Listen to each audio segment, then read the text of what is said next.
Good morning બેટા. હવે chapter 16ની શરૂઆત કરીએ છીએ. ચેપ્ટર 16 શું છે?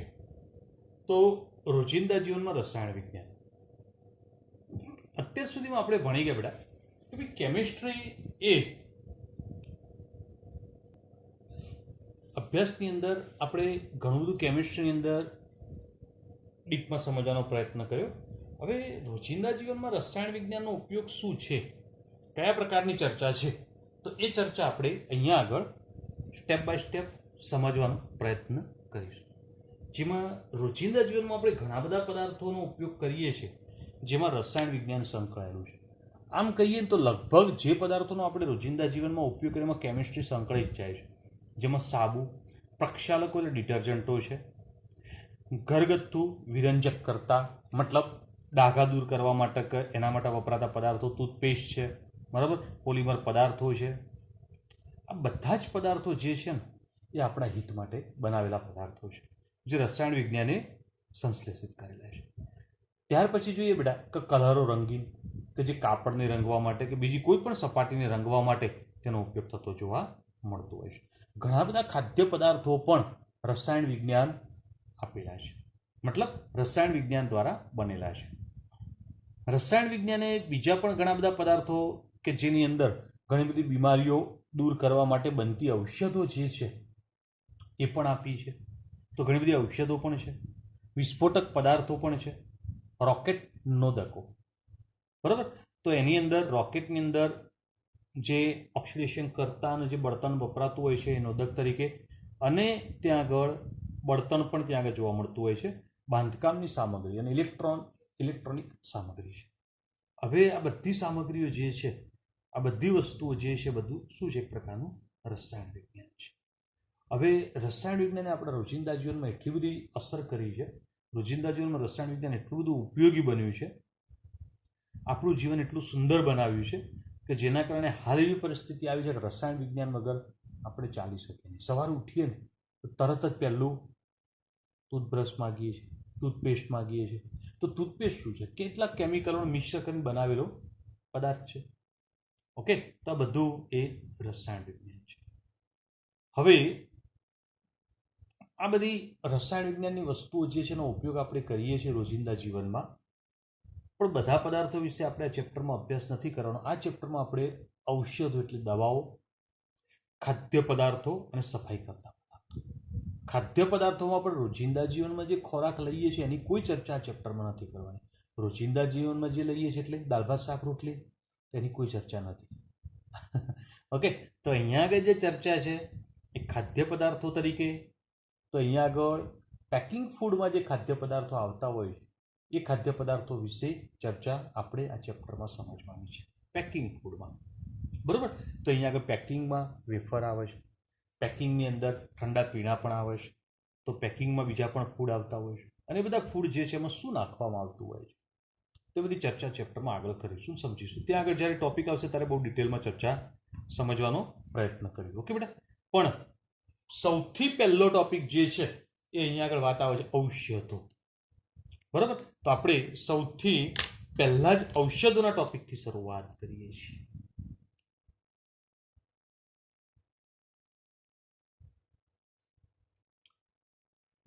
ઔષધો એટલે શું?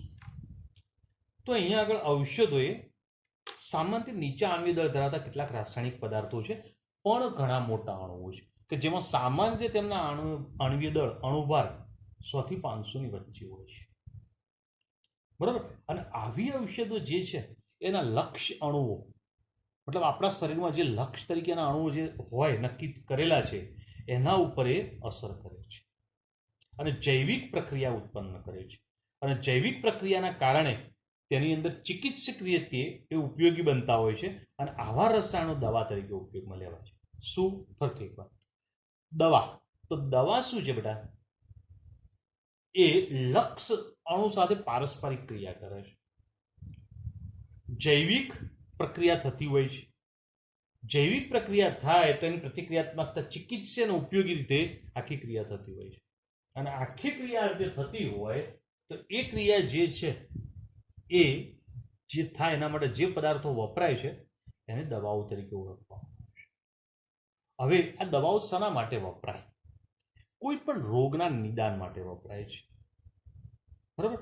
એના માટે એને અટકાવવા માટે અથવા એનો ઉપચાર કરવા માટે વપરાય છે. હવે આ દવાઓ જે છે ચોક્કસ માત્રામાં એને લેવામાં આવતા હોય છે, બરાબર? અને મોટાભાગની ઔષધો જે છે એ સામાન્ય રીતે જુઓ તમે કે તેનો ઉપયોગ વધારે પ્રમાણમાં કરવામાં આવતો એ ઝેરી અસરો પણ ઉત્પન્ન કરે છે. હવે રસાયણો દ્વારા જે ચિકિત્સા પદ્ધતિ વપરાય છે એને રાસાયણિક ચિકિત્સા પદ્ધતિ તરીકે ઓળખવામાં આવે છે.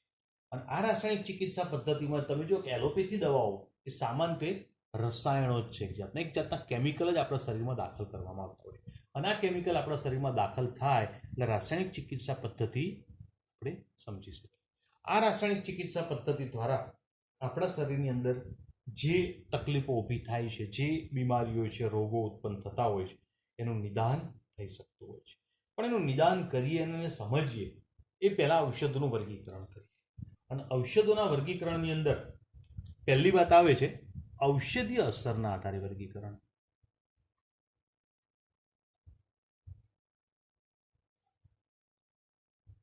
ઔષધો કેવી રીતે અસર કરે છે એના આધારે, બરાબર? તો આ વર્ગીકરણ એ ઔષધોના અસર કરવાના આધારે વર્ગીકરણ કરેલું છે, જે ડોક્ટર માટે ખૂબ ઉપયોગી છે સામાન્ય રીતે. કેવી રીતે? તો હું તમને થોડી બેઝિક વાત સમજાવું. આમાં જો આ ચેપ્ટર ભણીશું તો આ ચેપ્ટર જે સમજતા જઈશું બેટા એ ચેપ્ટર તો સમજીશું જ, એની સાથે સાથે બેઝિક નોલેજ પણ થોડું ઇમ્પ્રૂવ કરીશું, આપણું નોલેજ પણ ઇમ્પ્રૂવ કરીશું. તમે કદાચ મેડિકલમાં જાઓ, મેડિકલ સાયન્સના લગતા કોઈ અભ્યાસ કરશો તો તમારા પહેલા જ વર્ષની અંદર આ બેઝિક વાતો બધી આવી જશે. ઓકે બેટા? તો મેથ્સવાળા કે એન્જિનિયરિંગવાળા કે સાહેબ અમારા માટે, તો તમારા માટે આ ટોપિક એટલા માટે ઇમ્પોર્ટન્ટ છે કે આપણા બેઝિક નોલેજને ઇમ્પ્રૂવ કરે છે. અને બીજું કે જેટલું બેઝિક નોલેજ તમારું સારું હશે એટલું એક વાત થશે કે ડૉક્ટરો ઉલ્લુ નહીં બનાવી જાય. બરાબર? અત્યારે કોરોનાનો સમય ચાલે છે, ડૉક્ટરો એક જાતનો, ઘણા ડૉક્ટરો સારા પણ છે, મોટાભાગના ડૉક્ટરો એક જાતનો બિઝનેસ જ બનાવી દીધો છે. ઓકે? તો આવું ન થાય અને થોડું આપણા જોડે કંઈક નોલેજ હોય તો કંઈક આપણે આપણી સમજદારીથી પણ દવાનો ઉપયોગ કરી શકીએ છીએ. ઓકે? તો એની અંદર ઔષધીય અસરના આધારે વર્ગીકરણ, ડૉક્ટર માટે આ વર્ગીકરણ ખૂબ ઇમ્પોર્ટન્ટ છે, બરાબર? તો એ કેવી રીતે? તો અહીંયા આગળ ઔષધ કેવી રીતે ક્રિયા કરતું હોય છે તો એ માટે આપણે સમજીએ બેટા કે ડૉક્ટરને ખૂબ ઉપયોગી છે. જે ઔષધ ચોક્કસ રોગના ઉપચાર માટે પ્રાપ્ત હોય તો એવી એક આખી શ્રેણી પૂરી થાય છે. અને એ શ્રેણીના આધારે તમે એનું વર્ગીકરણ કરી શકો છો. અને એ વર્ગીકરણ અલગ અલગ રીતે થતું હોય છે, આખી એક શ્રેણી બને. દાખલા તરીકે તમને દુખાવો થતો હોય છે, હવે દુખાવો આપણને થતો હોય તો દુખાવો દૂર કરવા માટે ડૉક્ટર જે દવા આપે જેને શું કહેવાય? તો અહીંયા આગળ આપણે સમજીશું વેદનાહારક ઔષધો. બરાબર? વેદનાહારક, વેદ દુખાવો, નાહરક એનો નાશ કરવા માટે જે રસાયણ વપરાય છે વેદનાહારક ઔષધ છે. તો તમે જુઓ બેટા વેદનાહારક ઔષધ તરીકે કઈ કઈ દવાઓ હોઈ શકે? તો વેદનાહારક ઔષધ તરીકે ડૉક્ટર આપણે ડૉક્ટર જોડે જઈને એમ કહે કે સાહેબ દુખાવો થાય, શરીર દુખે છે, પગ દુખે છે, માથું દુખે છે, તો ડૉક્ટર શું કરશે બેટા? આપણે કીધું દુખાવો થાય છે તો વેદનાહારક ઔષધ મતલબ દુખાવો દૂર કરવા માટેની ઔષધ જે છે એના મગજમાં હશે અને એ દવા જે છે આપણને કહેશે. એની અંદર કઈ કઈ દવાઓ આવે તો હું કેટલાક નામ બોલું છું, બધા નામ દવાના જ નામ છે, તમને જેટલા યાદ રહે એટલા યાદ રાખવાનું ટ્રાય કરજો. ઓકે? જેમાં પેરાસિટામોલ, એસ્પિરિન છે, ઇબુપ્રોફેન છે, બરાબર, નિમેસ્યુલાઇડ છે, ડાયક્લોફેનિક સોડિયમ છે, એસિક્લોફેનિક છે. તો અહીંયા આગળ અમે બધા જ દવાના નામ કીધા છે. બધા જ દવામાં કોઈ પણ દવા તમે દુખાવો દૂર કરવા માટે લઈ શકો છો. ઓકે? સામાન્ય રીતે જે દવા વપરાતી હોય છે આવો દુખાવો દૂર કરવા માટે, બરાબર, એ આપણને કેવી પરિસ્થિતિ છે એના આધારે ડૉક્ટર દવા લખી આપતા હોય છે. દાખલા તરીકે પેરાસિટામોલ. પેરાસિટામોલ જે છે ને દવાનું નામ છે, પણ ડૉક્ટર જ્યારે લખે ને ત્યારે આપણને શું લખશે? ક્રોસિન. તો ક્રોસિન છે શું બેટા? ક્રોસિન એ કંપનીએ રાખેલું નામ છે. થોડું એક્સ્ટ્રા ચર્ચા કરું છું તો જે આપણું નોલેજ પણ ઇમ્પ્રૂવ કરે, આપણને કંઈક ખબર પડે. કંપનીએ નક્કી કરેલું નામ છે ક્રોસિન. પણ એની અંદર દવા તરીકે શું? પેરાસિટામોલ. તો તમે હવે જ્યારે કોઈ પણ દવાની સ્ટ્રીપ હોય કે કોઈ પણ બોટલ હોય તો દવા માટે તમારે ક્યાં જોવાનું? દાખલા તરીકે સ્ટ્રીપ છે તેના પર ક્રોસિન લખેલું હશે, પણ નાના અક્ષરમાં પેરાસિટામોલે લખેલું હશે. તમારે મોટા અક્ષરમાં ક્રોસિન લખ્યું છે, નાના અક્ષરમાં પેરાસિટામોલ લખ્યું. તમારું ફોકસ અહીંયા કરવાનું, ક્રોસિન ઉપર નહીં કરવાનું. મૂળ અંદર દવા કઈ છે? પેરાસિટામોલ. આપણા માટે મેન વાત એ જ છે કે ભાઈ પેરાસિટામોલ છે ને, ઓકે. તમે જુઓ કે એક બીજી છે ડોલો. સામાન્ય પેરાસિટામોલ 500 મિલીગ્રામ આપવામાં આવતી હોય છે એડલ્ટ પુખ્ત વયની વ્યક્તિ માટે, પણ એમાં ડોલો 650 મિલીગ્રામ પણ આવે છે, હાઈ પાવરની. તો મતલબ આમાં પણ શું છે? પેરાસિટામોલ જ છે, પણ 650 મિલીગ્રામ છે. ઓકે બેટા. તો એવી જ રીતે મેટાસિન પણ આવે છે. તો મેટાસિન પણ 500 મિલીગ્રામ અંદર પેરાસિટામોલ આવે છે. તો એનો મતલબ શું છે? પેરાસિટામોલ બધામાં છે, પણ તમને ડોક્ટર કોઈ વખતે મેટાસિન લખશે, કોઈ વખતે ક્રોસિન લખશે, કોઈ વખતે ડોલો લખશે. તમને ખબર જ ના પડે કે ડોક્ટર તો અલગ અલગ દવાઓ લખે છે, પણ મૂળ તો અંદર બધામાં પેરાસિટામોલ જ છે. ડોક્ટરને જ ખબર છે કે હું એક જ દવા આપું છું.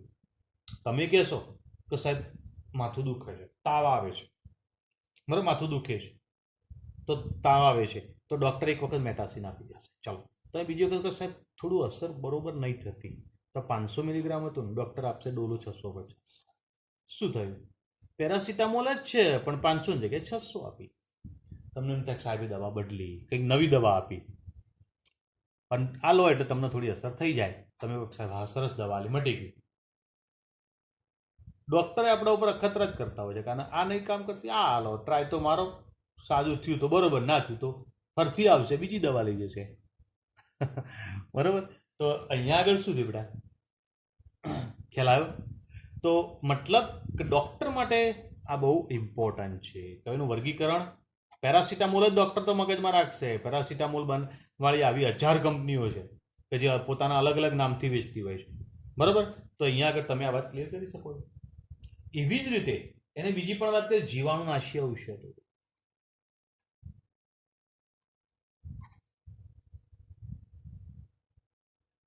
જીવાણુનાશી મતલબ જીવાણુનો નાશ કરે એવી ઔષધ. સૂક્ષ્મ જીવો. દાખલા તરીકે તમે જુઓ કે ભાઈ કંઈ વાગ્યું હોય તો સામાન્ય આપણે ડેટોલ લગાવીએ છીએ. ઓકે ને? તો ડેટોલ છે, તો એની અંદર જીવાણુનાશી તરીકે અંદર દવાઓ અંદર હોય છે. ડોક્ટર જે છે ટિંચર આયોડિન પણ લગાવે છે. ઓકે, તમે સોફ્રામાઇસિન પણ લગાવો છો. તો બધી જ દવાઓ જે છે શું કરે? જીવાણુનો નાશ કરે. તો એ જીવાણુનાશી દવાઓ તરીકે ડોક્ટર આવી અલગ અલગ દવાઓનો ઉપયોગ કરાવી શકે છે. તો અહીંયા આગળ એક આ પોઈન્ટ પણ ધ્યાન રાખવાનો. ઓકે. તમને એમ થાય તો એસિડિટી થઈ, તો એસિડિટી માટે તો એન્ટાસિડ, એસિડિટી દૂર કરવા માટે તો રેનિટિડિન આવે છે. રેનિટિડિન દવાનું નામ રેનિટિડિન છે. આપણે પાછળનું નામ ફરીથી રિપીટ કરીશું. આપણે રેનિટિડિન છે, પણ રેનિટિડિન બનાવતી કંપનીમાં રેન્ટેક,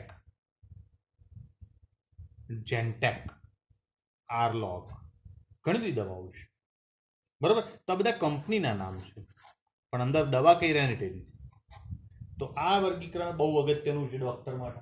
જો તમને બરોબર ખબર પડી જાય ને, તો તમને ડોક્ટર કઈ દવા આપે, શું કરે, તમને ખબર પડી જાય. તમે એક વખત એસિડિટી થાય છે તો એક વખત રેન્ટેક આપો, બીજી વખત જેન્ટેક આપો, તો તમને ખબર જ ના પડે. તમને જે સાહેબે દવા બદલી, પણ મૂળ તો અંદર રેનિટિડિન જ છે.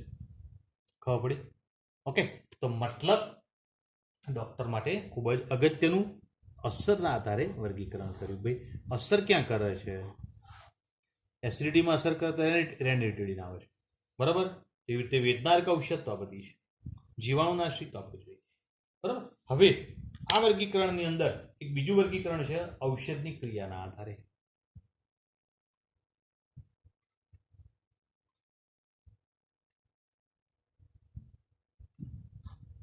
ઔષધની ક્રિયાના આધારે વર્ગીકરણ છે બેટા. આ વર્ગીકરણ કેવું? તો અહીંયા આગળ ઔષધ જે છે એ કોઈ ચોક્કસ જૈવ રાસાયણિક પ્રક્રમ પર ઔષધની ક્રિયા ઉપર આધાર રાખે છે. ચોક્કસ જૈવ રાસાયણિક પ્રક્રમ મતલબ દવા કોઈ ચોક્કસ પ્રકારનું જૈવ રાસાયણિક પ્રક્રિયા કરે આપણા શરીરમાં, તેના આધારે આપણે સમજી શકીએ. દાખલા તરીકે એને કહ્યું છે કે હિસ્ટામાઇન સંયોજનો જે શરીરમાં સોજો ઉત્પન્ન કરે છે. આપણા શરીરમાં હિસ્ટામાઇન ઉત્પન્ન થાય. હિસ્ટામાઇન ક્યારે ઉત્પન્ન થાય? આપણે કોઈ વર્ક કરતા હોઈએ, પરિશ્રમ કરીએ, બરાબર, દોડીએ, ચાલીએ, તો હિસ્ટામાઇન ઉત્પન્ન થશે. હવે હિસ્ટામાઇન ઉત્પન્ન થાય એટલે શરીરના પેશીઓમાં સોજા ઉત્પન્ન. તમે બહુ ચાલો તો પગમાં સોજા આવી જશે. કેમ સોજા આવી ગયા? તો હિસ્ટામાઇનના કારણે સોજા આવ્યા છે. ઓકે બેટા, તો સોજા ઉત્પન્ન કરે અને તેની અસરને લીધે પ્રતિહિસ્ટામાઇન ઔષધ લેવી પડે. ઓકે, તો એનો મતલબ ઔષધની અસર ક્યાં છે? હિસ્ટામાઇન ઉપર છે. તો મતલબ તમે આ દવા કેવી લીધી બેટા? પ્રતિહિસ્ટામાઇન ઔષધ લીધી, જે હિસ્ટામાઇનને નિયંત્રિત કરે છે, હિસ્ટામાઇનને રોક કરે છે. બરાબર, તો અહીંયા આગળ આપણે ક્લિયર કરી શકીએ. તો હિસ્ટામાઇન સંયોજનોની ક્રિયાને ઘણી જુદી જુદી રોકી શકાય છે. અને કેવી રીતે રોકી શકાય હિસ્ટામાઇનને, તો ડિટેલમાં ચર્ચા આપણે પાછળના ટોપિકમાં લઈશું. પણ હાલ આપણે જોઈએ શું સમજ્યા? ઔષધની ક્રિયા ક્યાં થઈ? તો હિસ્ટામાઇન ઉપર થઈ. તો હિસ્ટામાઇન ઉપર જેની ક્રિયા થતી હોય તો આપણે કઈ ઔષધ વિશે વાત કરી? તો ઔષધની ક્રિયાના આધારે. બરાબર, તો આ પોઈન્ટ ધ્યાનમાં રાખજો. હિસ્ટામાઇન શબ્દ પણ યાદ રાખજો. હવે ઔષધના એક પોઈન્ટની વાત આવે છે, રાસાયણિક બંધારણના આધારે.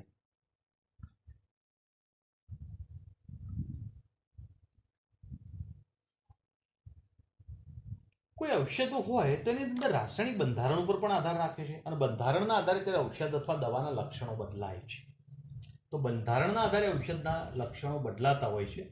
હવે દરેક ઔષધની અંદર એક ચોક્કસ સક્રિયતા ધરાવતો સમૂહ હોય છે અને સમૂહના આધારે તેને વર્ગીકૃત કરવામાં આવે છે. જો સમૂહના આધારે વર્ગીકૃત કરવામાં આવતા હોય તો અહીંયા આગળ એક વાત જોઈએ બેટા, કે ભાઈ કેટલીક ઔષધો એવી છે કે જેની અંદર કયો સમૂહ છે? તો સમૂહ તરીકે ઓળખીએ બેટા SO2 અને NH. તો સલ્ફોનેમાઇડ કહેવાય આખા સમૂહના. કયા કહેવાય? સલ્ફોનેમાઇડ. તો અહીંયા આગળ સલ્ફોનેમાઇડ સમૂહ અંદર હાજર હોય તો એક પ્રકારની ઔષધો આવી આવે. હવે અહીંયા આગળ R બદલાય ગમે તે અને આ NH2 પણ બદલાય, આ બે ગમે તેમ બદલાય પણ આ એમને એમ રહે ને, તો આ બધી ઔષધો કઈ કહેવાય? સલ્ફોનેમાઇડ પ્રકારની ઔષધ કહેવાય. ચલો બોલો, ઔષધનું વર્ગીકરણ કઈ રીતે કર્યું બેટા? સલ્ફોનેમાઇડ તરીકે. મતલબ અંદર એટલે ક્રિયાશીલ સમૂહના આધારે. તો ક્રિયાશીલ સમૂહના આધારે આ રીતે આપણે સમજી શકીએ. અને ઔષધનું એક છેલ્લું વર્ગીકરણ છે આણ્વીય લક્ષના આધારે.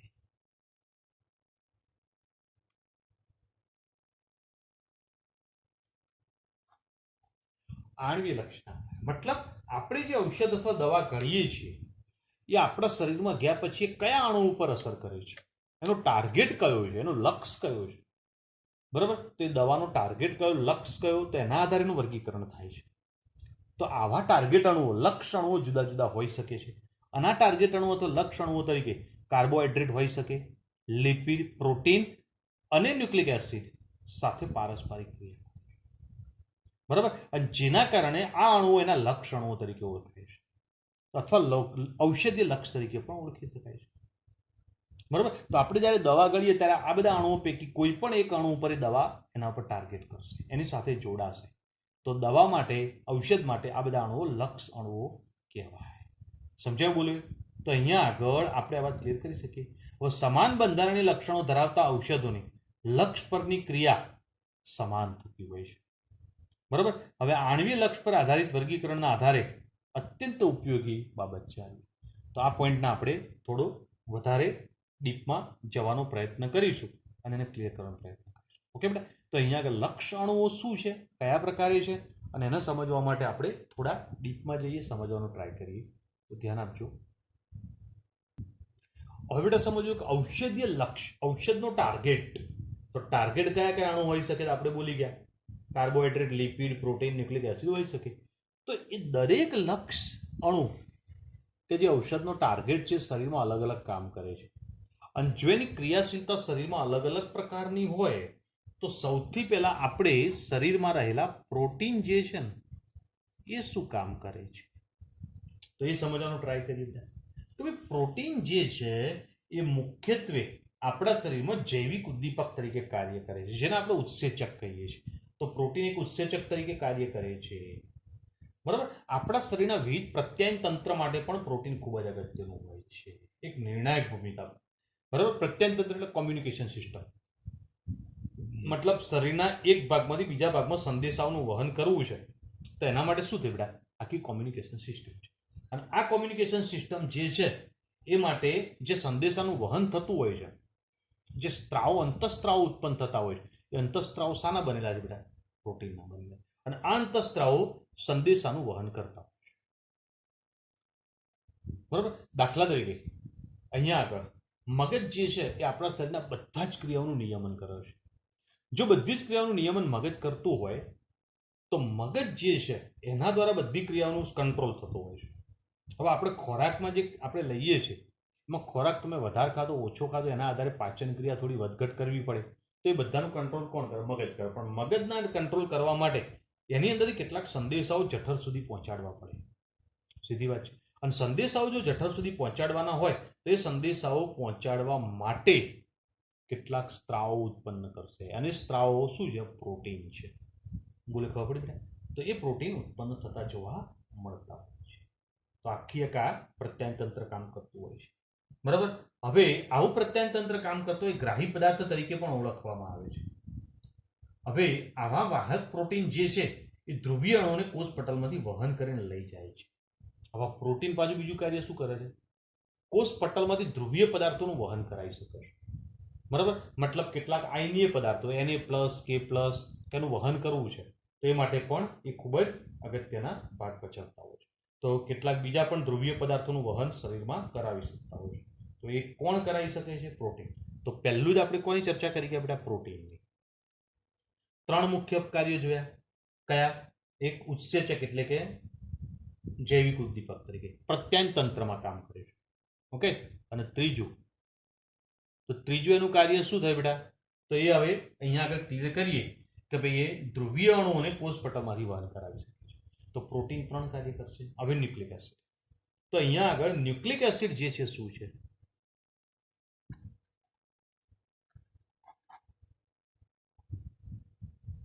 બરાબર. 14મા ચેપ્ટરમાં ચર્ચા કરી છે. ન્યુક્લિક એસિડ એ આપણા શરીરની અંદર રહેલા ત્યાં આગળ જનીનીય સંકેતો જે છે એને જાળવવા માટે કામ કરે છે. દરેક સજીવ પોતાના જેવો બીજો સજીવ ઉત્પન્ન કરે છે તો આવા આનુવંશિક લાક્ષણિકતાઓ જાળવવા માટે કોણ કામ કરશે? Nucleic acid. ઓકે બેટા. તો ન્યુક્લિક એસિડ આ માટે કામ કરશે. અને બીજા પદાર્થો તરીકે હવે લઈએ કે જેમાં આવશે લિપિડ અને કાર્બોહાઈડ્રેટ. લિપિડ અને કાર્બોહાઈડ્રેટ બંનેનું કાર્ય શું? તો કોષ ત્વચા જે છે એનું બંધારણ રચના બનાવવા માટે. બરાબર. તો આ પોઈન્ટ ધ્યાન રાખો. તો આપણી આખી શરીરની રચના બનાવી છે ને તો એમાં લિપિડ અને કાર્બોહાઈડ્રેટ બહુ અગત્યનું છે આપણી રચના બનાવવા. બરાબર. તો લિપિડ એટલે ચરબી છે. કાર્બોહાઈડ્રેટ મતલબ ગ્લુકોઝ છે, સુક્રોઝ છે, એ બધા કાર્બોહાઈડ્રેટ છે. સ્ટાર્ચ છે, સેલ્યુલોઝ છે. બરાબર. તો બધા કાર્બોહાઈડ્રેટ છે. તો આ બધું આપણી ચામડીની રચના અને આપણા શરીરના બંધારણ રચના માટે આ ઘટકો ખૂબ અગત્યના હોય છે. હવે આપણે ઔષધના લક્ષણો સાથેની પારસ્પરિક ક્રિયા જે છે સમજવી છે. અને આ પારસ્પરિક ક્રિયાઓ જે છે એ કેવી છે? ઉત્સેચકો ગ્રાહી પદાર્થોના ઉદાહરણ દ્વારા સમજીશું. બરોબર. કોના દ્વારા સમજીએ બેટા? ઉત્સેચકો અને ગ્રાહી પદાર્થોના ઉદાહરણ દ્વારા આપણે આખી વાત સમજવાનો પ્રયત્ન કરીએ. તો હવે સૌથી પહેલા ઉત્સેચકોની ઉદ્દીપનીય ક્રિયા સમજીએ. હવે બેટા ઉત્સેચકની ક્રિયા સમજવી છે. ઉત્સેચક ઉદ્દીપક તો એ દવા સાથે કેવી રીતે જોડાય છે અને કેવી રીતે કાર્ય કરે એ સમજવું હોય એના પહેલા ઉત્સેચકની ઉદ્દીપકીય ક્રિયા સમજી લેવી પડે. બરાબર. તો ઉત્સેચકની ઉદ્દીપકીય ક્રિયાની અંદર આપણે પહેલું કાર્યનું સમજવાનો પ્રયત્ન કરીએ કે ભાઈ ઉત્સેચક પ્રક્રિયાર્થી સાથે બંધાય છે, જોડાય છે. અને ઉત્સેચકનું કાર્ય છે પ્રક્રિયાર્થીને જકડી રાખવાનું, પકડી રાખવાનું. ધારો કે ઉત્સેચક છે, એની સપાટી ઉપર આવા છિદ્રો છે અને છિદ્રો છે એના સક્રિય સ્થાન છે. ધારો કે આ પ્રક્રિયાર્થી છે. આ પ્રક્રિયાર્થી એ એની સપાટી ઉપર અહીંયા આગળ દાખલ થશે. મતલબ આ અંદર દાખલ થયો તો એ શું કરશે? ઉત્સેચક આવા પ્રક્રિયાર્થીને જકડી રાખશે, પકડી રાખશે. બરાબર. હવે આવો પ્રક્રિયાર્થી ઉત્સેચકની સપાટી પર એક અસરકારક હુમલો કરે છે. બરાબર. જેના કારણે પ્રક્રિયાર્થી એ ઉત્સેચક સાથે બંધાય છે. બરાબર. અને એ ત્યાં આગળ બંધાય અથવા જોડાય તો એનું એ જોડાણ અથવા બંધન એ વિવિધ આકર્ષણ બળો દ્વારા હોય છે. એનું જોડાણ અથવા બંધન, આ જોડાણ અથવા બંધન શું છે? વિવિધ આકર્ષણ બળો દ્વારા છે. વિવિધ આકર્ષણ બળમાં તો એની અંદર એક બને છે આયનિક બંધ. કોના વચ્ચે? પ્રક્રિયાર્થી અને ઉત્સેચક આ બે જ્યારે જોડાય છે ને આ જોડાઈ ગયા, એ જોડાણ છે તો એમના વચ્ચે આકર્ષણ, ધારો કે એની અંદર દાખલ થયું તો એમના વચ્ચે કંઈક આકર્ષણ બળ હોય છે, જોડાણ છે. હવે આકર્ષણ બળમાં શું હોય? આયનિક બંધ હોય, બીજું હાઇડ્રોજન બંધ હોય, વાન્ડરવાલ્સ આકર્ષણ બળ હોય, દ્વિધ્રુવ પારસ્પરિક આકર્ષણ બળ પણ હોય. ઓકે બેટા, તો આવા અલગ અલગ આકર્ષણ બળોમાંથી ગમે તે એક અથવા બે પ્રકારના આકર્ષણ બળો અથવા ત્રણ પ્રકારના પણ આકર્ષણ બળો હોઈ શકે. તો આયનિક બંધ, તો સૌથી પહેલા આમાં આયનિક બંધ બની શકે છે. ઓકે, હાઇડ્રોજન બંધ પણ બની શકે, વાન્ડરવાલ્સ આકર્ષણ બળ પણ બની શકે. વાન્ડરવાલ્સ આકર્ષણ બળ સાર્વત્રિક છે, આપણે જાણીએ છીએ. ઓકે, અને છેલ્લી વાત કરીએ દ્વિધ્રુવ આકર્ષણ બળ. તો શું થયું બેટા? પ્રક્રિયાર્થી ઉત્સેચક સાથે જોડાય છે, બંધાય છે, સૌથી પહેલી ક્રિયા થઈ. તો ઉત્સેચકનું કાર્યમાં પહેલી ક્રિયા હવે બીજું આની અંદર સ્ટેપ આવે. તો ઉત્સેચકનું બીજું એક કાર્ય એવું છે કે એવા ક્રિયાશીલ સમૂહ પૂરા પાડવા કે જેના કારણે પ્રક્રિયાર્થી પર હુમલો કે રાસાયણિક પ્રક્રિયા કરી શકે. બરાબર, એવા ક્રિયાશીલ સમૂહ પૂરા પાડવાનું કે જેના કારણે પ્રક્રિયાર્થી પર હુમલો કે રાસાયણિક પ્રક્રિયા કરે, મતલબ રાસાયણિક પ્રક્રિયા આગળ વધી શકે. તો અહીંયા જોડાય એવા અંદર ક્રિયાશીલ સમૂહ નવા બની જાય કે જેના કારણે રાસાયણિક પ્રક્રિયા થઈ જાય અને રાસાયણિક પ્રક્રિયાથી નિપજ બની બહાર નીકળી જાય, નિપજ બની જાય. તો આ કામ આખું કોનું છે બેટા? ઉત્સેચક. બોલો, ઉત્સેચક શું છે? ક્લિયર બેટા? આ પોઈન્ટ ધ્યાન રાખો. હવે એક સ્ટેપ એમાં પણ થોડા આગળ વધીએ અને સમજવાનો ટ્રાય કરીએ. ધ્યાન આપજો. હવે બેટા સમજવું છે આગળ ઔષધ અને ઉત્સેચક આ બંને વચ્ચેની પારસ્પરિક ક્રિયા શું છે. તો ધ્યાન આપો, આપણે જે શરીરમાં થતી ક્રિયા છે નોર્મલી આવી છે, સમજ્યા? પણ આ દવા છે, આ શું છે? પ્રક્રિયાર્થી. એ ઉત્સેચક સાથે જોડાય તો નિપજ બને. અને આ દવા છે, ઔષધ છે. હવે ઔષધ જે છે એ શું કાર્ય કરશે? તો પ્રક્રિયાર્થીને ઉત્સેચક સાથે જોડતો અટકાવે છે, એ ક્રિયાને અવરોધે છે. બરાબર, તો પ્રવૃત્તિને નિરોધે છે, અવરોધે છે. પ્રક્રિયાર્થી અને ઉત્સેચક વચ્ચેના બંધનને રોકે છે. અને એ રોકવાનું કામ કોણ કરે? દવા કરે છે. સમજાવ બોલે? તો આ દવા જે છે એ શું છે બેટા? તો ઉત્સેચક નિરોધક તરીકે કામ કરે છે. તો ઉત્સેચક નિરોધક તરીકે તમને એમ થાય શરીરમાં ચાલતી જૈવિક ક્રિયાઓ ચાલે જતી હોય તેને રોકવાની જરૂર શું પડે છે? શું કરવા રોકવું પડે? ચાલવા ના દઈએ? તો સમજીએ. ધારો કે આપણે ખોરાક ખાઈએ તો પાચન ક્રિયા માટે શરીરમાં જઠરમાં HCl અને પેપ્સિન ઉત્પન્ન થાય. ચલો, ક્લિયર છે? HCl વધારે ઉત્પન્ન થઈ જાય તો શું થાય? આપણને એસિડિટી થાય. હવે થાય કેવી રીતે બેટા? આ જઠર છે, જઠરની અંદરની દિવાલમાંથી HCl અને પેપ્સિન બહાર નીકળવાનું ચાલુ થશે. હવે HCl પેપ્સિન બહાર નીકળવાનું ચાલુ થાય તો એ રાસાયણિક સંદેશા વાહક દ્વારા ક્રિયા થાય. અને સંદેશો કોણ આપે? તો મગજમાંથી સંદેશો અહીંયા આવે. અને મગજની અંદરથી સંદેશો અહીંયા આવ્યો, સંદેશો મળે એટલે HCl અને પેપ્સિન ઉત્પન્ન થયા. પણ આ સંદેશા વધારે મળે ને HCl અને પેપ્સિન વધારે ઉત્પન્ન થાય તો શું થાય? એસિડિટી થાય ને. HCl એસિડ છે બેટા. ઓકે, અને એસિડિટી થવાનું શરૂ થઈ જાય. આ એસિડિટી અટકાવી હોય તો આ સંદેશાઓ જે મળ્યા એ સંદેશાઓ અટકાવવા જોઈએ. સંદેશા અટકાવી દઈએ તો આ ક્રિયા અટકી જાય. તો એના માટે દવા લેવામાં આવે. અને દવા શું કરે? આ બંનેની ક્રિયાને રોકી દે. HCl ઓછો ઉત્પન્ન થાય. ઓછો ઉત્પન્ન થાય તો મતલબ એસિડિટી આપણને રાહત મળી જાય. બોલો, ખબર પડી હવે? તો શના માટે દવા કામ કરે છે? આના માટે. દવાની બીજી પણ ક્રિયા છે, એ પછી સમજાવું અને ક્લિયર કરો. પણ હાલ આ વાત ખબર પડી બેટા અવરોધવાની ક્રિયાની. તો અવરોધવાની ક્રિયા પણ આ ક્રિયા બે રીતે હોય છે. ઔષધ આને રોકવા માટે બે રીતે કાર્ય કરે છે. બરાબર, એમાં પહેલું છે કે જ્યારે પ્રક્રિયાર્થી ઉત્સેચકના સક્રિય સ્થાન સાથે જોડાય છે, બરાબર, ત્યારે કુદરતી જે પ્રક્રિયાર્થી છે ને, ઔષધ એને જોડાવા માટે એની સાથે સ્પર્ધા કરે છે. સ્પર્ધા કરે મતલબ આપણો પ્રક્રિયાર્થી અહીંયા આગળ જોડાવા જાય એના પહેલા ઔષધ જતી રહે, કોમ્પિટિશન કરશે. તો આવી ઔષધોનું શું કહેવાય? સ્પર્ધાત્મક નિરોધકો કહે છે.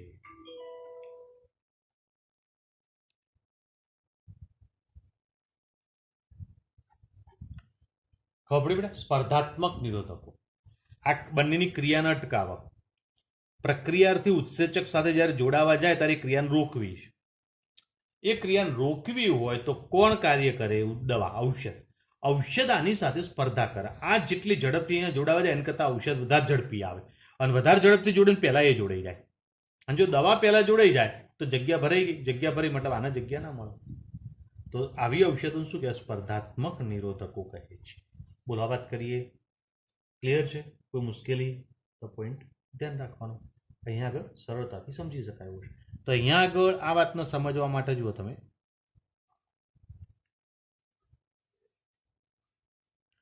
હવે આ શું છે? તો સક્રિય સ્થાન છે. કોનું સક્રિય સ્થાન? ઉત્સેચક. ઓકે બેટા, ઉત્સેચકની સપાટી ઉપર રહેલું સક્રિય સ્થાન છે. હવે આ સક્રિય સ્થાન જે છે એમાં કોણ દાખલ થઈ શકે?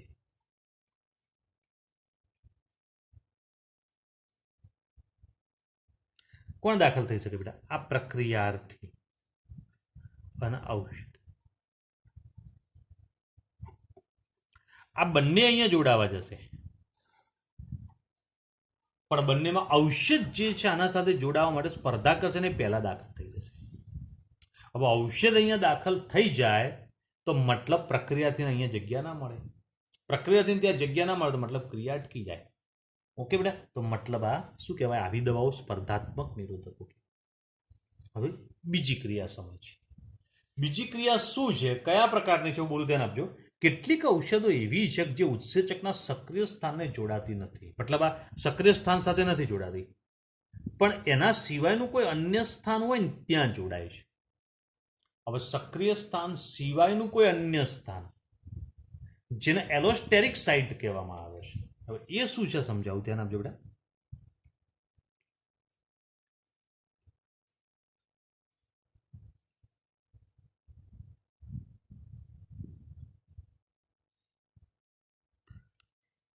આ સક્રિય સ્થાન. ઓકે બેટા, સક્રિય સ્થાન સિવાયની આવી કોઈ જગ્યા જેને એલોસ્ટેરિક સાઇટ કહેવામાં આવે છે. હવે એલોસ્ટેરિક સાઇટ જે છે ને ત્યાં આગળ કોણ જોડાય? ઔષધ, જે રાસાયણિક નિરોધક છે. બરાબર. અને આ ઔષધ અહીંયા આગળ જોડાઈ જશે. હવે ઔષધ ત્યાં જોડાઈ ગઈ મતલબ આ જગ્યામાં અહીંયા ગોઠવાઈ ગઈ ઔષધ, બંધબેસતી આવી ગઈ. ચલો ક્લિયર? જેવી ઔષધ અહીંયા જોડાઈ જાય ને, હવે સમજો બેટા,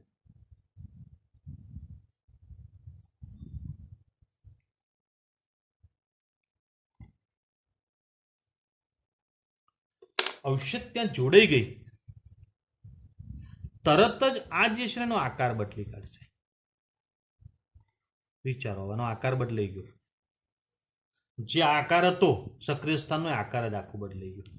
હવે આકાર બદલાઈ ગયો તો મતલબ હવે આવો પ્રક્રિયાર્થી અહીં જોડાઈ શકશે? ના જોડાઈ શકે, કારણ કે એને જોડાવા માટે આકાર આવો જોઈતો હતો. ઓકે, પણ એની જગ્યાએ આવો આકાર થઈ જાય તો હવે આ જે પ્રક્રિયાર્થી છે એમાં બંધ બેસી શકે નહીં. તો મતલબ કે જેના કારણે આકાર બદલાઈ ગયો, આકાર બદલાયો તો એના કારણે પ્રક્રિયાર્થી ના જોડી શકે. તો પ્રક્રિયાર્થીને ના જોડવા દેવા માટે એને ક્રિયાને અવરોધવાની છે. એ ક્રિયાને અવરોધવા માટે એને બે ક્રિયા કરી. પહેલી ક્રિયા કરી બેટા, એની સાથે સ્પર્ધા કરી. તો આવી દવાઓ જે છે સ્પર્ધાત્મક ઔષધો કહેવાય. એક.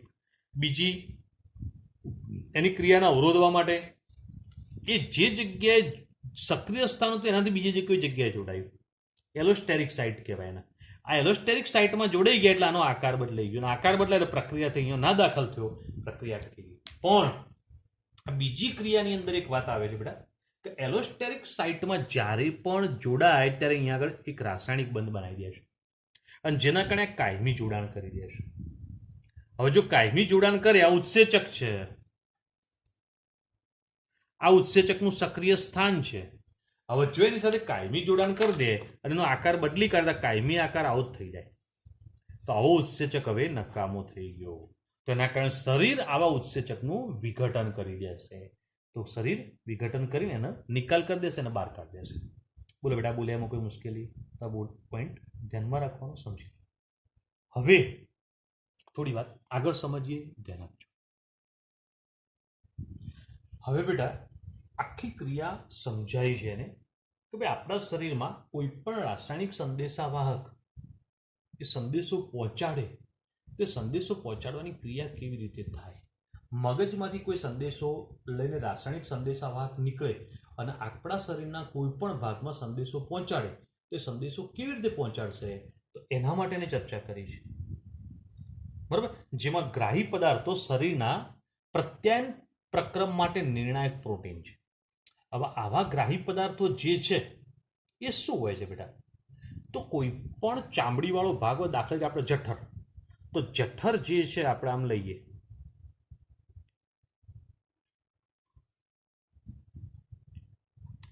ઓકે બેટા. હવે આ જઠરનો અંદરની જે દિવાલ છે ને આખી, એ અંદરની દિવાલ જે છે જઠરની, એની અંદર શું હોય બેટા? કે ગ્રાહી પદાર્થો હોય અહીંયા બધા. અને એ ગ્રાહી પદાર્થો શું છે? નિર્ણાયક પ્રોટીન છે, પ્રોટીનના બનેલા છે. બરાબર. અને કોષ પટલમાં, મતલબ એ અહીંયા આગળ જે આખી આખી ચામડીવાળો ભાગ હોય આખો, એની અંદર કોષ પટલ હોય, એમાં ખૂંપેલા હોય અંદર. અને એ ખૂંપેલા હોય તો એ કેવી રીતે હોય છે? તો એ રીતના આપણે અહીંયા આગળ દર્શાવી છે, ક્લિયર કરાવી છે. હું દર્શાવું, ક્લિયર કરાવું, તમે થોડું ધ્યાન આપજો બેટાને, સમજજો. બરાબર. તો અહીંયા આગળ જે આકૃતિ દોરું છે થોડી સમજવાનો ટ્રાય કરજો.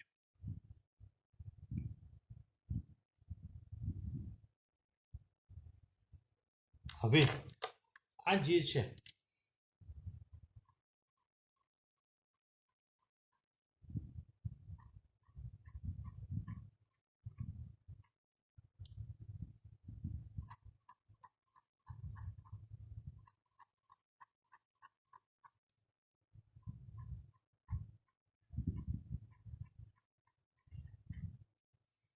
સમજાય બેટા?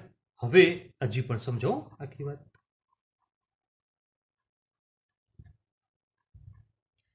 હવે જો તમે કોષ પટલ, આપણી જે ચામડી છે એ ચામડી વાળો ભાગ આવ્યો, ગણી લઈએ આમ. ખબર પડી ગઈ બેટા? આ આટલી ચામડી રાખી, બરાબર. અને એને ઝૂમ કરીને જોઈએ તો શું દેખાય બેટા આપણને? તો અહીંયા આગળ શું દેખાશે એ સમજાવું.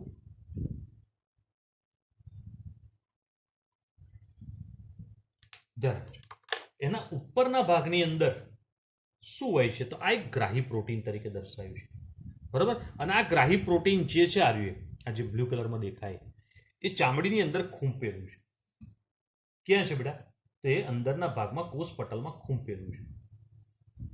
હવે એની અંદર આ ઉપરનો ભાગ જે બહાર દેખાય છે આટલો, બરાબર, એ એનું સક્રિય સ્થાન છે.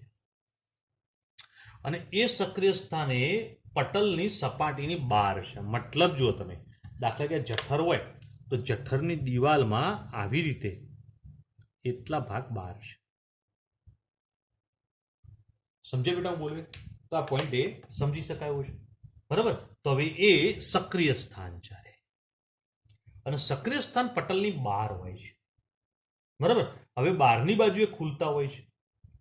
હવે જ્યારે રાસાયણિક સંદેશાવાહક પહોંચે અહીંયા આગળ, ત્યારે એ શું કરશે? તો બે ચેતાકેશિકા, બંને ચેતાકેશિકાઓ જ હોય, બરાબર. તો બે ચેતાકેશિકાઓ અથવા ચેતાકેશિકા હોય અને બીજો સ્નાયુઓ હોય, તો એમના વચ્ચે સંદેશાની આપ-લે કરશે. તો અહીંયા આગળ ચેતાકેશિકા છે ને અહીંયા ચેતાકેશિકા છે, તો સંદેશાનું આપ-લે થઈ જાય અહીંથી અહીંયા. અથવા અહીંયા ચેતાકેશિકા છે ને અંદર સ્નાયુઓ છે, તો એમની અંદર સંદેશાનું આપ-લે કરશે. હવે રાસાયણિક સંદેશાવાહક, જો તમે રાસાયણિક સંદેશાવાહક આપણા મગજની અંદરથી કોઈ પણ રાસાયણિક સંદેશાવાહક નીકળ્યો, આ રાસાયણિક સંદેશાવાહક સંદેશો લઈને નીકળ્યો, એ ક્યાં આવશે? આના બંધન સ્થાન આગળ. તો આ ભાગ જે છે ને એનું બંધન સ્થાન છે. આ શું છે? રાસાયણિક સંદેશાવાહક. બોલો બેટા, ખબર પડી? હવે રાસાયણિક સંદેશાવાહક એ એના બંધન સ્થાન એટલે સક્રિય સ્થાન સાથે બંધાય છે, જોડાય છે, જેના કારણે શું થશે તો રાસાયણિક સંદેશાવાહકને પોતાની સપાટી ઉપર સ્થાન આપવા માટે એ પોતાનો આકાર બદલે છે. હવે અહીંયા આગળ એ વાત અહીંયા આગળ દર્શાવો બેટા, આખું ફરતી નથી દોસ્તો. જો પહેલા આકાર આમ હતું, બરાબર. જ્યારે રાસાયણિક સંદેશાવાહક એની નજીક આવ્યો તો એના કારણે શું થશે, તે પોતાનો આકાર એના આકાર મુજબ બદલશે, બદલાયો. તો રાસાયણિક સંદેશાવાહક જો અહીંયા આગળ સરળતાથી બંધ બેસતો આવી ગયો, કયો આ, અને અહીંયા બંધ બેસતો આવે તો જેવો જોડાય બંધન સ્થાન સાથે, આ બંધન સ્થાન છે જુઓ, એ જોડાય એટલે તરત જ અંદર સંદેશાઓ મળી જાય.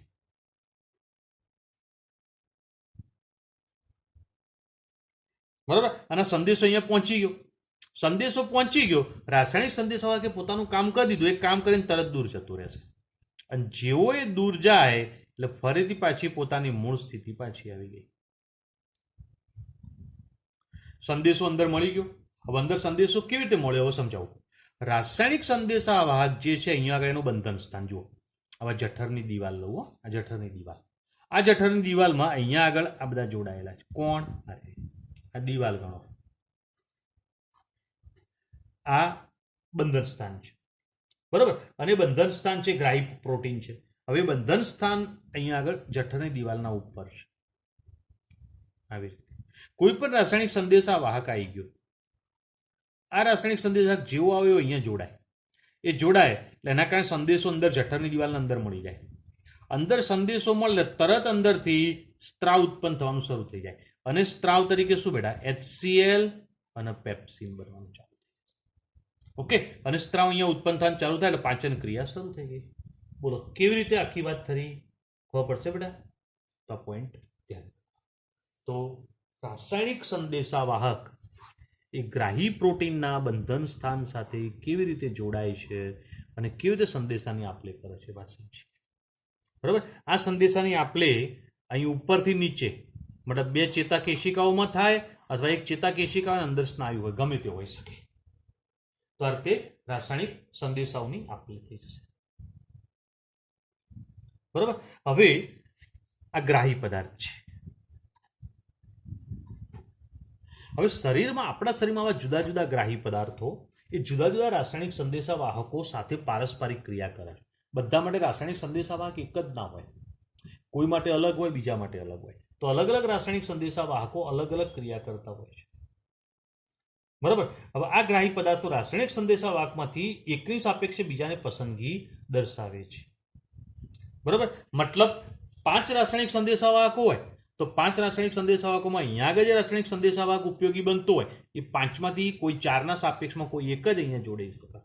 બીજા 4 રાસાયણિક સંદેશાવાહકો બીજા માટે કામ કરતા હોય. તો જઠર માટે જે રાસાયણિક સંદેશાવાહક કામ કરતો હોય એ જઠરની ક્રિયા કરે, બીજા કોઈ માટે ક્રિયા કરતો હોય તે બીજા માટે વપરાય.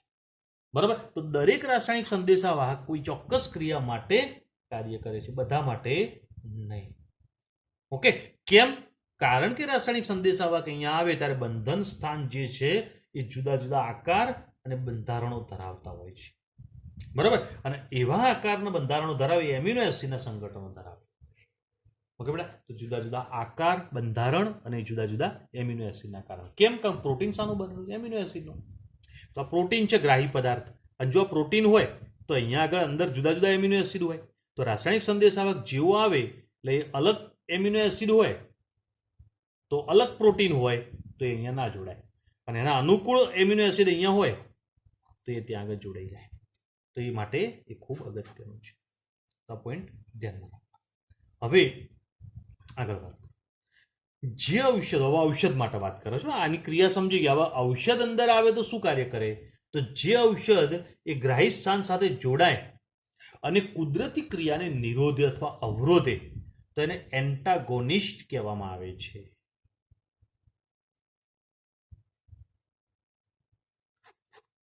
બરોબર. તો મતલબ શું થયું બેટા? આ રાસાયણિક સંદેશાવાહક અહીંયા જોડાવા આવ્યો. ઓકે. હવે આગળની થિયરી યાદ કરો. અસક્રિય સ્થાન, બંધન સ્થાન, ગ્રાહી પદાર્થ. ઓકે. હવે આ પ્રક્રિયા હતી જે રાસાયણિક સંદેશાવાહક અહીંયા જોડાવા આવ્યો. અહીંયા જોડાઈ ગયો, પ્રક્રિયા થઈ ગઈ. પણ આ પ્રક્રિયાથી અહીંયા જોડાવા આવે એની સાથે સાથે દવા ત્યાં જોડાવા આવે તો દવા એની સાથે શું કરે? સ્પર્ધા કરશે. તો સ્પર્ધાત્મક ઔષધો છે આપણે જોઈ ગયા. તો હવે એ સ્પર્ધા કરે તો રાસાયણિક સંદેશાવાહકની જગ્યાએ અહીંયા આગળ ઔષધ આવી જાય અને ઔષધ જોડાઈ જાય. પણ રાસાયણિક સંદેશાવાહક જોડાય તો સંદેશો મળે અને દવા જોડાય તો સંદેશો ના મળે, પણ જગ્યા ભરાઈ જાય. દાખલા કે આ જગ્યા છે, આ ઘણી બધી આવી જગ્યાઓ છે. ચલો વિચારો, રાસાયણિક સંદેશાવાહક આવે જેટલા વખત આવે એટલી વાર સંદેશા આપો, પણ દવા આવે તો દવા અહીંયા જોડાઈ જાય ખરા, પણ સંદેશો ના પહોંચાડે અને અહીંથી HCl પેપ્સિન ઉત્પન્ન ના થવા દે. તેનો મતલબ આવી દવાઓને શું કહેવાય? એન્ટાગોનિસ્ટ કહેવાય. તો એસિડિટી થતી હોય તો આવી દવાઓ લો. રાસાયણિક સંદેશાવાહક જે સંદેશો પહોંચાડે એને પહેલાં દવા જોડાઈ જાય.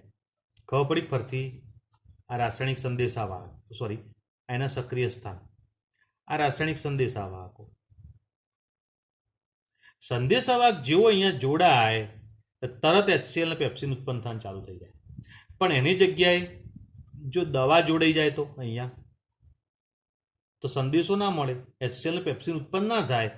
તો એનો મતલબ HCl ઉત્પન્ન ના થાય, એસિડિટીથી આપણે બચી જઈએ. બોલો, તો આવી દવાઓને શું કહેવાય? એન્ટાગોનિસ્ટ. તો દવા શું કામ કરે બેટા? એ ઔષધ એ ગ્રાહી સ્થાન સાથે જોડાઈ જાય છે. મતલબ આ ગ્રાહી પદાર્થના સક્રિય બંધન સ્થાનો એની સાથે જોડાઈ જાય, અને જોડાઈ જાય તો રાસાયણિક સંદેશાવાહકને નિરોધે, અવરોધે છે, જેના કારણે આવી દવાઓને એન્ટાગોનિસ્ટ કહેવામાં આવે છે. બરાબર. હવે બીજી વાત કરીએ બધા કે એવી પણ કેટલીક દવાઓ છે કે રાસાયણિક સંદેશાને અવરોધિત કરવાની જગ્યાએ, બરાબર, એ બીજી પ્રકારની દવાઓ એવી છે કે એની નકલ કરે. કોની? રાસાયણિક સંદેશાવાહકની. અને નકલ કરીને ત્યાં જોડાઈ જાય. મતલબ આ જઠરની દિવાલ, એના સક્રિય સ્થાન. હવે રાસાયણિક સંદેશાવાહકો છે બરોબર કાર્ય ના કરતા હોય, એમાં આપણે કામચોર છે અને આઈને જોડાતા જ નહીં. તો આપણે એવી દવા લઈએ, બરાબર, કે દવાની જગ્યાએ જોડાવાની જગ્યાએ દવા જે છે ને પહેલી અહીંયા આવી જાય. અને દવા જેવી આવે એવું શું થાય? ફટાફટ સંદેશા મળવા લાગે. એટલે આ જે સંદેશા પહોંચાડતું હતું ને એને સંદેશાની નકલ કરે, કોપી મારે. કોણ? દવા. અને દવા એની નકલ કરે, દવા પહેલાં જોડાઈ જાય, પેલાને જોડાવા ના દે. મતલબ દવા તો જોડાઈ ગઈ, પણ આ જે સંદેશા આપતા હતા એવા ને એવા સંદેશા દવાએ આપ્યા, એટલે HCl પેપ્સિન વધારે ઉત્પન્ન થયા. તો ઘણી વખતે પાચન ક્રિયા વીક પડી જાય. HCl પેપ્સિન બરોબર ઉત્પન્ન ના થતા હોય, ખોરાક પચતો ના હોય, તો શું કરવું પડે? તો આવી દવાઓ વાપરવી પડે જે રાસાયણિક સંદેશાવાહકની જગ્યાએ પોતે જોડાઈ જાય અને સંદેશાઓ પહોંચાડતી. બોલો, ખબર પડે બેટા? તો આવી દવાઓ જે છે એને એગોનિસ્ટ કહેવાય છે. તો એન્ટાગોનિસ્ટ શું છે? રાસાયણિક સંદેશાવાહકો ગ્રાહી પદાર્થના બંધન સ્થાન સાથે જોડાવા આવે તેને રોકે અને જગ્યાએ પોતે જોડાઈ જાય, ક્રિયાને અટકાવી દે, તો એન્ટાગોનિસ્ટ કહેવાય. અને એગોનિસ્ટ એટલે રાસાયણિક સંદેશાવાહકની જગ્યાએ પોતે જોડાય અને એના સંદેશાની કોપી કરે, અને કોપી કરે એટલે સંદેશાઓ મળી ગયા, ક્રિયા થઈ ગઈ. પાચન ક્રિયામાં HCl પેપ્સિન વાળું ઉદાહરણ જ કેમ લીધું? તમને તરત મગજમાં વાત બેસી જાય એટલે. બરાબર. તો એગોનિસ્ટ છે. પાચન ક્રિયા વીક હોય તો એગોનિસ્ટ પ્રકારની દવા લેવી પડે, અને એસિડિટી થતી હોય તો એન્ટાગોનિસ્ટ પ્રકારની દવા લેવી પડે. બોલો, વાત આખી મગજમાં બેસે છે કે કન્ફ્યુઝન? તો હવે આ બાબત ધ્યાન રાખજો, સમજજો. બરાબર. હવે આવી દવાઓ લેતા હોઈએ તો ઔષધોના જુદા જુદા વર્ગોની ચિકિત્સીય ક્રિયા, અને આ ચિકિત્સીય ક્રિયા સમજવી હોય તેમાં પહેલી જ વાત આવે પ્રતિ એસિડ પદાર્થો. શબ્દથી ક્લિયર થઈ જ જશે. પ્રતિ એસિડ પદાર્થો મતલબ એસિડિટી થતી હોય તો એવી એસિડિટીને અટકાવવા માટે તમે જે પદાર્થોનો ઉપયોગ કરો છો એ પ્રતિ એસિડ પદાર્થો છે. હવે આવું ક્યારે થાય બેટા? જરૂર ક્યારે પડે? તો હાલ મેં સમજાવી વાત બધી. જો તમે જઠરમાં વધારે પડતો HCl ઉત્પન્ન થઈ જાય તો ઉત્પન્ન થતો HClને રોકવો પડે, અને રોકવા માટે પ્રતિ એસિડ પદાર્થોનો ઉપયોગ કરવો પડે. પહેલા તો વધારે HCl ઉત્પન્ન થઈ જાય તો શું થાય? તો પેટમાં જઠરમાં બળતરા ઉત્પન્ન થાય, દુખાવો થાય. જો આ બળતરા કાયમ રહે, એસિડ વધારે ઉત્પન્ન કાયમ માટે રોજ થઈ જાય, 2 મહિના 3 મહિના સુધી રોજ ખાઈએ ને એસિડ વધારે ઉત્પન્ન થાય, રોજ એસિડિટી થાય, તો જઠરમાં ચાંદા પડી જાય. અને જઠરમાં ચાંદા પડે મતલબ અલ્સર થયું કહેવાય. બરાબર. અને વધારે માત્રામાં રહે ને તો બહુ પ્રોબ્લેમ ક્રિએટ કરી શકે છે. બરાબર. હવે આવી ક્રિયા એટલે એસિડિટી કહેવાય. એસિડિટી જે થતી હોય છે તો 1970ના સમયગાળા પહેલાની વાત કરીએ તો એસિડિટીનો ઉપચાર કરવા માટે sodium hydrogen carbonate, sodium bicarbonate, ખાવાના સોડા, સાજીના ફૂલ આપણે કહીએ છીએ. બરાબર. ત્યાર પછી એલ્યુમિનિયમ હાઇડ્રોક્સાઇડ અને મેગ્નેશિયમ હાઇડ્રોક્સાઇડ વપરાય છે. હવે આવા પ્રકારના પદાર્થો વપરાતા હતા, પણ હવે આમાં મુશ્કેલી શું આવી?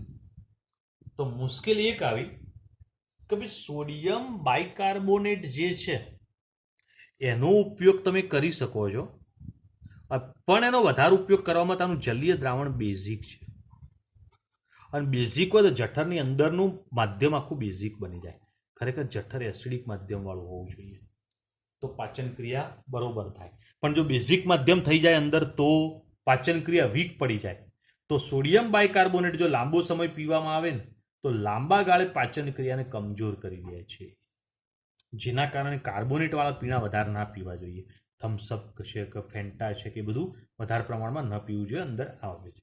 બીજું, સાજીના ફૂલ છે એટલે ઘરે પણ સાજીના ફૂલ હશે. તમે એક ગ્લાસ ભરીને પાણી લઈ લો, એમાં એક લીંબુ નીચોઈ દો અને સાજીના ફૂલ તમે અડધી ચમચી નાખી દો ને તો સોડા જે આવે છે ને, ઈનો સોડા, સેમ સોડા જ છે. ઈનો સોડામાં સોડિયમ બાયકાર્બોનેટ, સાઇટ્રિક એસિડ અને ટાર્ટરિક એસિડ અંદર હોય છે. ત્રણનું મિશ્રણ છે, અને એ મિશ્રણ ના કરો ઈનો સોડા થઈ જાય.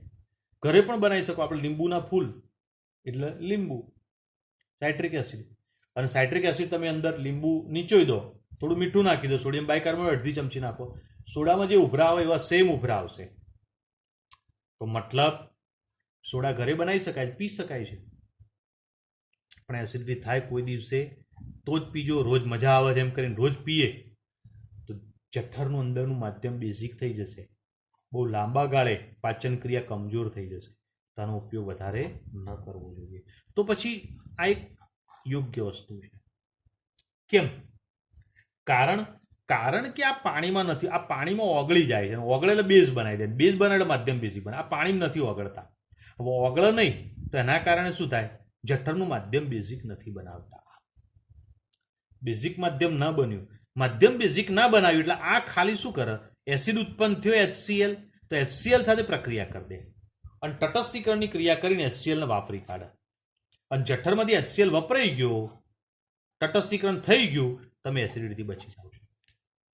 સામાન્ય રીતે એલ્યુમિનિયમ હાઇડ્રોક્સાઇડ અને મેગ્નેશિયમ હાઇડ્રોક્સાઇડ આ રીતે વપરાતા હોય છે. પણ એ શેમાં આવશે બેટા?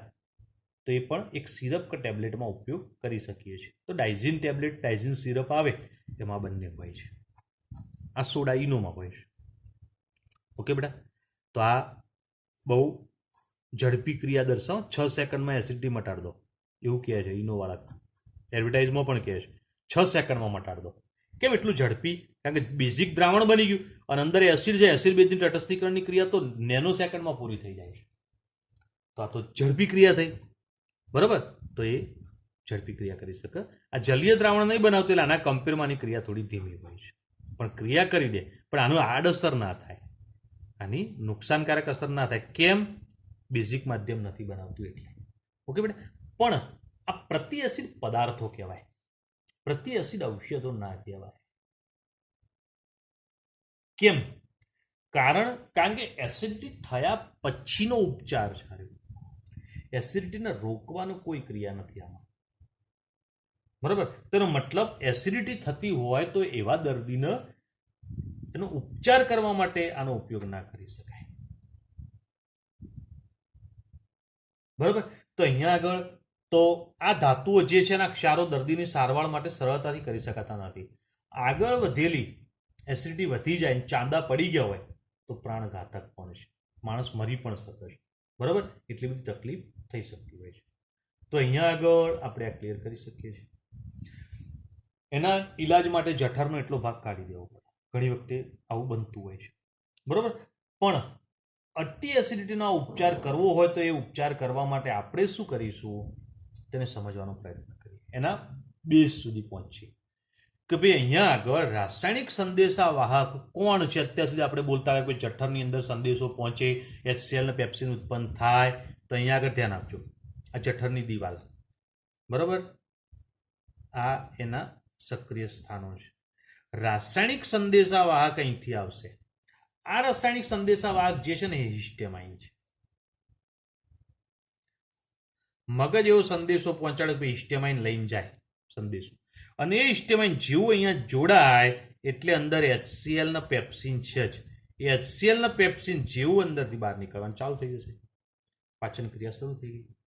ઓકે, પણ આ સંદેશાવાહક હિસ્ટેમાઇન વધારે ને વધારે આવી જ જાય તો વધારેમાં વધારે સંદેશા આપો તો HCl ને પેપ્સિન વધારે ઉત્પન્ન કરે તો મુશ્કેલી થાય ને. તો દવા લેવી પડે. દવા શું કામ કરે બોલો? એન્ટાગોનિસ્ટ તરીકે કામ કરે. હિસ્ટેમાઇન જે છે એને જોડતો અટકાવી દે, અને જગ્યાએ આપણી દવા અહીંયા જોડાઈ જાય. બોલો, વાત ખબર પડી બેટા? અને દવા ત્યાં જોડાય તો એના કારણે HCl ને પેપ્સિનના સ્ત્રાવને ધીમો પાડી દે, અને ધીમો પાડે એસિડિટીથી આપણે બચી જઈએ કમ્પ્લીટ. તો એનો મતલબ શું થયો? તો હિસ્ટેમાઇન જઠરની દિવાલ સાથે પારસ્પરિક ક્રિયા કરીને HCl ને પેપ્સિન ઉત્પન્ન કરે છે. એની આ પારસ્પરિક ક્રિયાને અટકાવી છે, અને અટકાવવા માટે ઔષધ કામ કરશે. અને આવી ઔષધ તરીકે શું છે? તો અહીંયા આગળ આપણે ક્લિયર કરીશું રેનિટીડિન, જે જેન્ટેક, બરાબર, જેન્ટેક રેનિટીડિન. મેં હમણાં જ કહ્યું હતું કે તમારા માટે દવા આ છે, આ કંપનીએ રાખેલું નામ છે, બરાબર. તો આ બાબત ધ્યાન રાખવાની. તો આપણે આ ક્લિયર કરી શકીએ. એવી જ બીજી દવા જે છે સિમેટિડિન છે, બરાબર, ટેગામેટ. દવાનું નામ આ છે, કંપનીએ રાખેલું નામ છે. તમારા માટે આ નામ ઇમ્પોર્ટન્ટ છે. તમારે એસિડિટી થતી હોય, બજારમાં દવા લેવા જાઓ, પછી એસિડિટીની દવા જેન્ટેક નામ ભૂલી ગયા તો તમને રેનિટીડિન યાદ રાખવાનું. તમે એને કોઈક જેન્ટેક આપો, પેલો કે ભાઈ જેન્ટેક નથી, તો તમે શું કહેશો? જેમાં રેનિટીડિન હોય એવી કોઈ પણ સ્ટાન્ડર્ડ કંપનીની દવા આપી દો રેનિટીડિનની. પેલો તરત જ દુકાનનો મેડિકલ સ્ટોરવાળો તરત કહેશે કે ભાઈ કંઈક જાણકારવાળા છે, તમારી સામે જોશે ખરો કે ભાઈ આ ભાઈ ફાર્મસીનું કંઈક જાણે છે, દવાનું કંઈક જાણે છે, તો સારી કંપનીની રેનિટીડિનવાળી તમને દવા આપશે. સમજ્યા? ઓકે બેટા, તો ધ્યાન રાખવાનું. અત્યારે લેટેસ્ટ ડ્રગ તરીકે ઓમેપ્રાઝોલ પણ છે, બરાબર, જે આ બંનેથી પણ લેટેસ્ટ છે. પણ જનરલી રેનિટીડિન જ ડૉક્ટર લખતા હોય છે, જનરલી રેનિટીડિનનો ઉપયોગ ડૉક્ટર કરાવતા હોય છે, બરાબર. તો અહીંયા એસિડિટી દૂર કરવા માટે પ્રતિ એસિડ ઔષધો તરીકે તમે આવી ઔષધો વાપરી શકો છો. અને આ દવા શું કામ કરશે બેટા? તો રાસાયણિક સંદેશાવાહક જે છે એને ગ્રાહી પદાર્થના બંધન સ્થાન સાથે જોડતું અટકાવવાનું કાર્ય કરે છે, બરાબર. તો આ પોઈન્ટ ધ્યાન રાખો. હવે બીજી કેટલીક દવાઓ તરીકે કેટલીક ચર્ચા જે છે એ આપણે બીજા એપિસોડમાં લઈશું અને ત્યાં ચર્ચા કરીશું. ઓકે બેટા, તો આજની ચર્ચા અહીંયા સુધી કરીએ છીએ, સમજીએ છીએ. ચલો, ઓકે, ગુડ ડે.